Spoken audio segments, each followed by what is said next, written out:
पारी साहब, शहीदों की चिताओं पर लगेंगे हर वर्ष मेरे वतन पर मिटने वालों का यही बाकी निशा होगा। आज स्वतंत्रता दिवस की पूर्व संध्या पर यहाँ पर आयोजित ध्वजारोहण समारोह के अवसर पर उपस्थित यहाँ से आरडब्ल्यू के प्रेसिडेंट, मेरे पिता तुल्य, जिनको मैं बहुत सम्मान करता हूँ और मुझे बहुत प्यार करते हैं। आज से नहीं, 2013 में मेरी इनकी मुलाकात हुई थी, तब से आज तक। पाली साहब, मीनू बहन जी बैठी हैं, इनके बाहर की पार्क का मुझे ध्यान आया। अभी आपका नंबर मैंने कल उसको दिया है इंजीनियर को कि आपसे बात करेगा और आके जो काम मैंने कहा, जो मीनू जी बोलेंगे सारे काम का एस्टिमेट बना के फटाफट ले आओ। ये आज में फ़ोन आ जाएगा आपके पास। वैसे मैं अभी बात करूँगा इसके बाद और दिखाऊंगा आपको कि नंबर भी भेजा है आपका, और उसको कहा भी है कि उनसे बात करके जो काम बोले वो सब कर दीजिए। चावला साहब बैठे हैं, केवल किशन चावला साहब, इनकी बात ही अलग है। वो कहते हैं ना कि कुछ लोग होते हैं जो अलग ही होते हैं, कि खुश रहना है वैसा। बत्रा साहब का संबंध तो हमारा 25 साल का है। एच.एन. बत्रा साहब, लोक बिहार के पार्क से मुलाकात शुरू हुई, उसके बाद डॉक्टर बस एमएलए बन गए, उनके साथ काम करता था मैं। तो ये और इनके एक मित्र हुआ करते थे गुप्ता जी, इनकी चौकड़ी थी, तो हम लोग रोज ही मुलाकात होती थी। तब से लगातार। जिस दिन मैं आम आदमी पार्टी में चला गया, तुरंत इन्होंने कहा मैं तेरे साथ हूँ बेटा। मैंने इनको फोन किया, मैं कहा पार्टी चेंज कर रहा हूँ, कर दूँ क्या, इजाजत है? कहते मैं भी आ रहा हूँ, चिंता न कर, बहुत अच्छी पार्टी है। बसंत भाई बैठे हैं, पवन जी बैठे हैं। ये कुछ चीजें ऐसी कभी भूली नहीं जाती हैं। 2013 में जब मैं चुनाव लड़ा पहला, तो मेरे पास कोहाट में कोने के एजेंट नहीं थे, मेरे पास टेबल में बैठने वाला कोई नहीं था। अनिल मल्होत्रा मेरा दोस्त है, उनके माध्यम से मुलाकात हुई पाली साहब से। मैंने कहा पाली साहब, इनको अच्छी लगी नीतियां आम आदमी पार्टी की, मुझसे बात हुई, कुछ अच्छा लगा हुआ है इनको। इन्होंने कहा मैं हूं ना बेटा, मैं देखूंगा। ऐसा कभी होता नहीं है कि कोई बहुत नई पार्टी हो बिल्कुल, और उसमें कोई व्यक्ति जो सम्मानित व्यक्ति हो क्षेत्र का, वो वहां जाके खड़ा हो जाए कि मैं देखूंगा तेरा, चिंता न कर, मैं हूं ना। आज मैं याद कर रहा हूं अरुण को, बहुत प्यारा दोस्त था, विचारधारा अलग थी, लेकिन हर बार अरुण ने मेरी मदद की। चुनाव में 2013 में कीकू भाई साथ थे, याद है मुझे। आप दोनों ने, हम लोग शायद मंदिर में बैठे थे कहीं, या कहाँ बैठे थे, वहीं से उसने बुलाया लोग लड़कों को और उससे बात कराई कि भाई ये आपके पोलिंग एजेंट बैठेंगे। याद रहती है चीज़ें। बट्टी भाई साहब हैं, बहुत प्यार करते हैं। और पुनीत का तो अब अरुण के बाद पुनीत का वो आ गया है कि भाई कोहाट की पूरा जो जिम्मेदारी है वो पुनीत ने संभाल ली है, कंधे पे वजन है। अच्छा लगता है, पुनीत मुझे फोन करते हैं किसी काम के लिए, और मैं इनसे कहता हूँ कि बार बार करो। हो सकता है कि कई बार मुझसे स्लिप हो गई, या फिर मैंने किसी अधिकारी को बोला तो उससे स्लिप हो जाए, तो अगर एक काम ना हो दोबारा रिवाइंड कराओ। 2015 के बाद, 2013 के बाद 15 में तो बसंत भाई ने कमान संभाल ली, और सुबह से शाम तक। अब अगर जो बसंत गुप्ता को दर्द होता है कभी, ये बोल देते हैं, मैं कभी बोलता नहीं हूँ। लोग कहते हैं ना कि वैसे पॉलिटिकल आदमी बोला नहीं करता कुछ ऊपर, मैं वैसे भी नहीं बोलता हूँ, लेकिन इससे रहा नहीं जाता मेरे दोस्त से।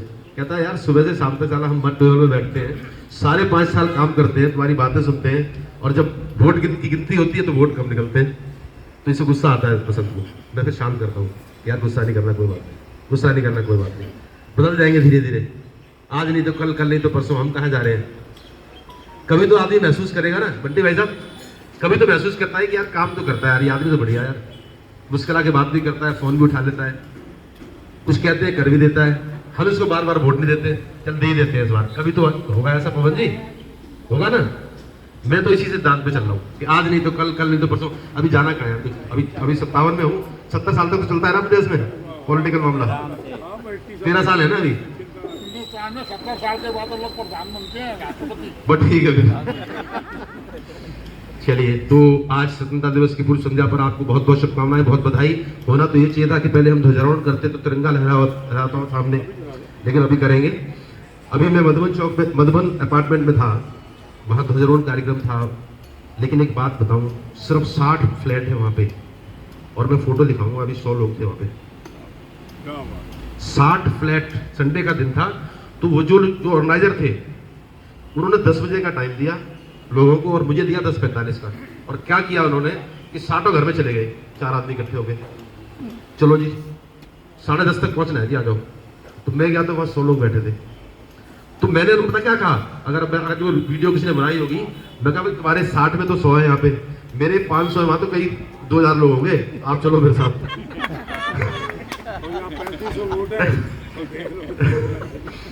तो वहां एक राष्ट्रीय कवि आए हुए थे, राजेश चेतन जी।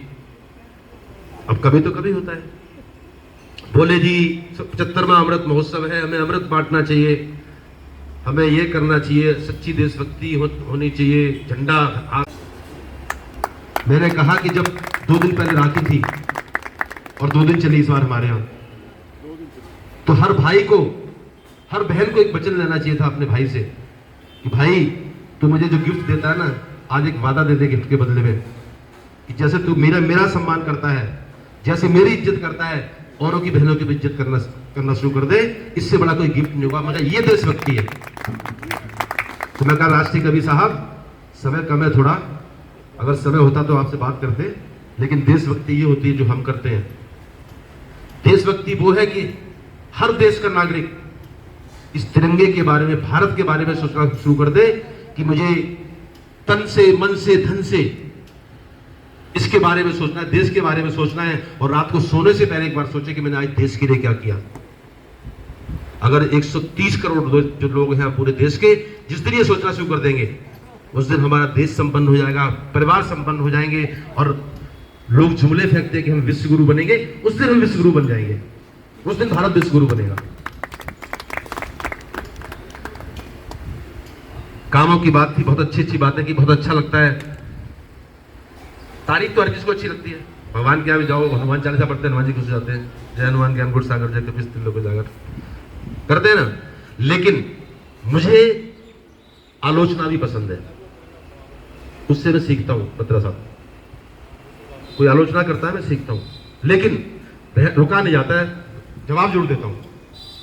कल एक चंद्रलोक के बुजुर्ग हैं, तो मैंने ये जो मैसेज किया तो ब्रॉडकास्ट उनको भी हो गया, उनका आया एक जवाब, बोले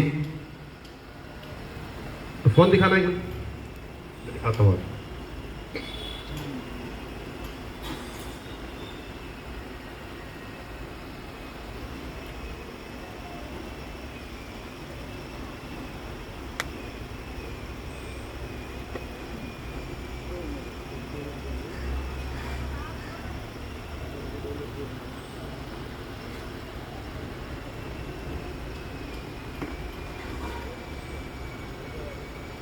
मैंने ये डाला, क्या जवाब देखिए, क्या कहा उन्होंने, commitment dishonoured, you are not trustable.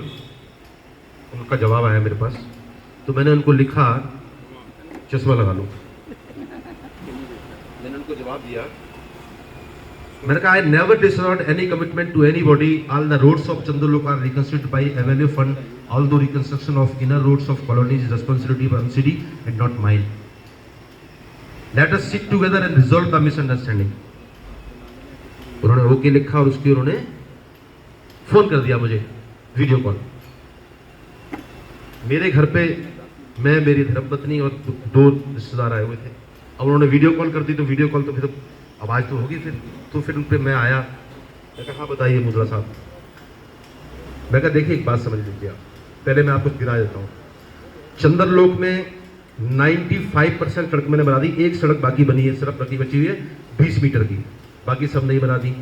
पूरी पानी की लाइन चेंज कर दी आपकी, पूरी सीवर की लाइन चेंज कर दी आपकी, आपका पार्क बहुत बढ़िया ब्यूटीफाई कर दिया, उसकी बाउंड्री वॉल बनवा दी, उसका फुटपाथ बनवा दिया, उसमें ओपन जिम लगवा दिया, आपके यहाँ 6 हाई मास्ट लगवा दी, आपके यहाँ 250 स्ट्रीट लाइट लगवा दी, नहीं आपके यहाँ कैमरे लगवा दिए, आपके वाईफाई लगवा दिए, आपके गेटों के लिए मैंने पैसे ट्रांसफर कर रखे हैं। क्या चाहते हैं मुझसे आप? और बोले आपने वादा किया था कि वो जो सड़क एक रह गई है।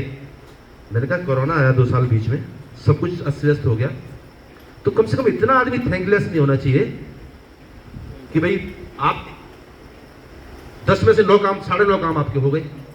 अगर आधा काम रह गया तो आप ये कहें कि यू आर नॉट ट्रस्टेबल। मगर मैं ये बर्दाश्त नहीं करूंगा मुद्रा साहब, आप बुजुर्ग हैं, समझ में आती है बात। फाइनली उनको फिर लिखना पड़ा,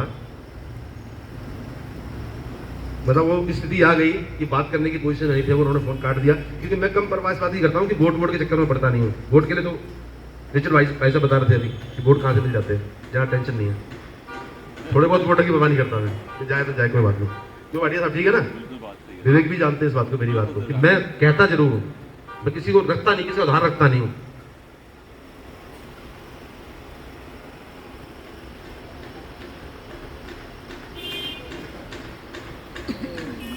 पढ़िए, मैंने अभी आया ये, मतलब उन्होंने कहा कि आप मेरे घर आ जाओ एक बार चाय पीने के लिए, एक बार बैठ के बात करते हैं। तो ये सब चीजें चलती हैं काम। तो कल मैं वीडियो देख रहा था पाली साहब की, इन्होंने सबको गिनाई दिए। अब क्योंकि आपका व्हाट्सएप ग्रुप पूरा RW का है, तो हर आदमी के फोन में वो वीडियो गई होगी, मुझे लगता है ना। इन्होंने बताया, इन्होंने अपने आप बता दिया, तो मैं क्या बताऊं कि पानी की लाइन चेंज हो गई आपकी। 72 लाख रुपए के सीवर के काम आपके यहाँ चल रहे हैं अभी।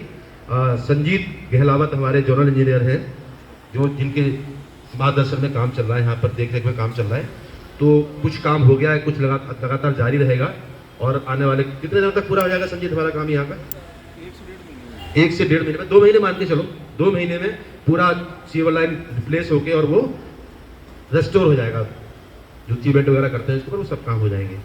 उससे पहले पानी का हो गया आपका, 3 चरणों में किया, इसलिए कि एक साथ पूरा खोद दे तो अच्छा नहीं रहता, वो कर दिया। आपने कहा ओपन जिम 1, मैंने 2 लगा दिए। आपने कहा लाइट, मैंने कहा झांका हुआ लगवा लो।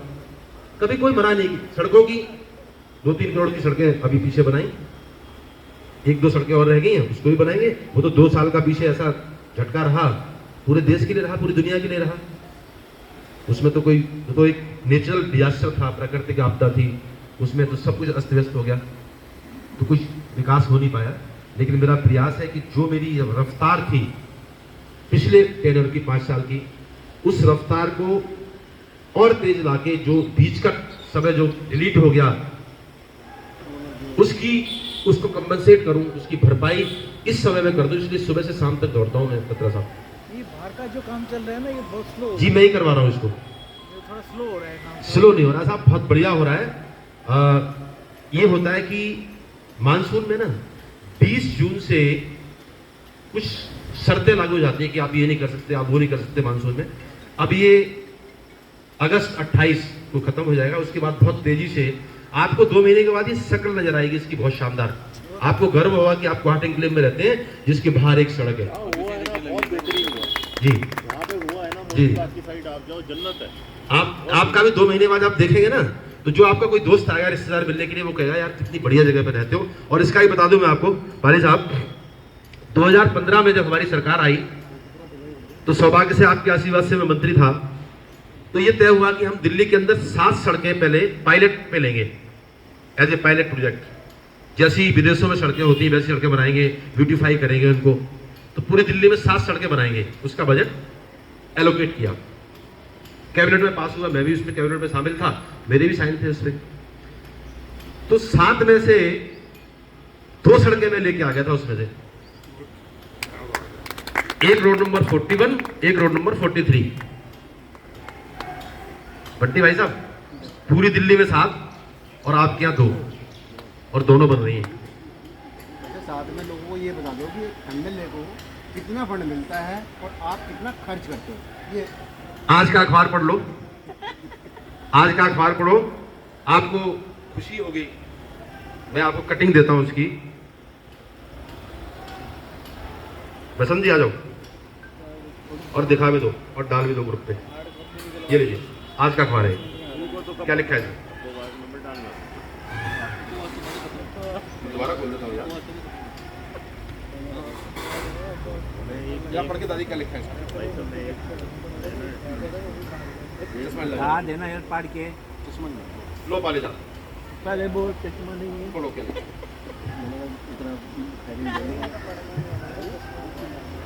लोगों को सुरक्षित और सुंदर सड़कें देने दिल्ली सरकार प्रतिबद्ध। राजधानी की सड़कों को बेहतर बनाने की कड़ी में दिल्ली सरकार त्रिनगर विधानसभा के क्षेत्र 6.25 किलोमीटर लंबाई की 5 प्रमुख सड़कों कस्तूरीकरण और सुंदरीकरण करवाएगी। इसके लिए 9.25 करोड़ रुपये मंजूर किए गए हैं। इन सड़कों के श्याम जी कृष्ण वर्मा मार्ग, सरदार बलबीर सिंह सिद्धू मार्ग, कबीरदास रामपुरा मेन रोड, लाला लाजपत राय मार्ग, 2 आ गई ना, एक 2 आ गई बलबीर सिंह सिद्धू वाली, वो स्कूल वाली रोड, और एक ये रोड नहीं, पूरी विधानसभा की 5 सड़कें, और ये किसी जनमत की पुकार में नहीं आया है, ये 3-4 अखबारों में आया है, नेशनल न्यूज़पेपर्स में। तो पूरी दिल्ली में इस साल में सबसे पहला बजट में झपट के लाया हूँ। पहले एक विधानसभा है 70 में से, जो आपका 9 करोड़ 70 लाख रुपए पीडब्ल्यूडी से झपट लाया। तो मुझे बहुत काम में करने में मजा आता है, कितना और कर दूं, कितना और कर दूं, खुशी तब होती है। और ये क्यों करता हूं पता है? एक एग्जांपल देता हूं आपको। 2019 में मैं 40 करोड़ रुपए बजट लेके आया था। 2019 में मैंने 17 करोड़ रुपए कोहाड़ वार्ड में लगा दिए, क्योंकि मैं यहां से हारता हूं बुरी तरह से। तो 4 वार्ड थे, 10-10 करोड़ बनते थे चारों के, 17 करोड़ यहां लगा दिए। मैं कहा यार कुछ तो बदलेंगे ये लोग यार। 17 करोड़ लगाने के बाद 2020 में जो रिजल्ट आया तो मैं 2,500 से फिर हार गया। ऐसे 400 के तेल में डुबकी लगाते हैं। मैं 2,500 से फिर हार गया।